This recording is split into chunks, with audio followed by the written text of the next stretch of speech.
Ayan, nakikabit ko na yung screen, no? Hanggang dun.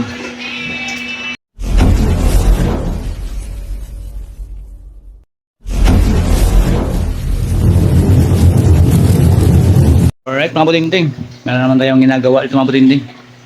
Isang kwarto, no? So ang gusto ng may-ari, bubuksan yung dyan. Lalagyan natin ng parang ventilation kasi parang hindi obra pag mayroon na ito. Mainit pa rin daw. Wala kasi itong bintana. So dito ako nagsimula. So sa taas, sa labas ako nagsimula. Yun hanggang doon ang bubuksan natin mga budingding.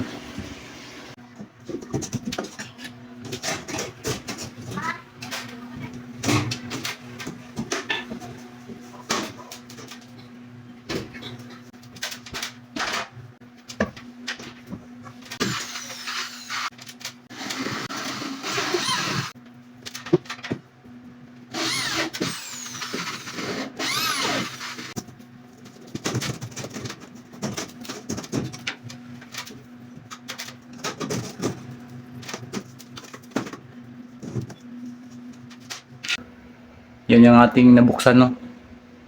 So ngayon, dahil nabuksan na natin yan, sa loob naman tayo. Okay?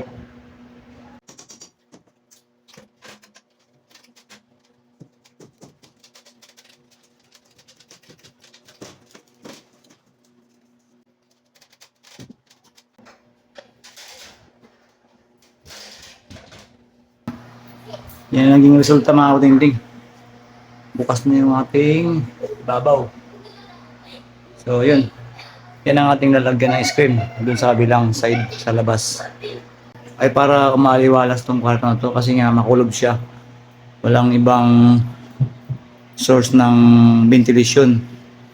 Ito exhaust fan. So wala kang ibang circulation ba dapat. Yun, papasok yung hangin doon.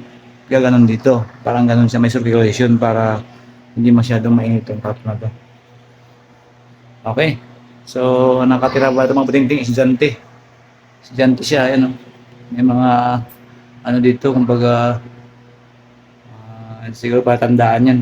Pag siya, mag-aaral dito siya nakatingin lagi.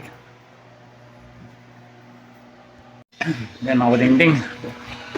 Ayan, nakikabit ko na yung screen o. Hanggang dun. So, yun lang ang ating ginawa sa mga budingding na para maging maliwalas yung loob. Yun ang ating ginagamit lang.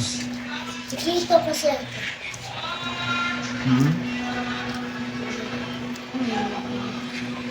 Okay, yun lang. Maraming salamat.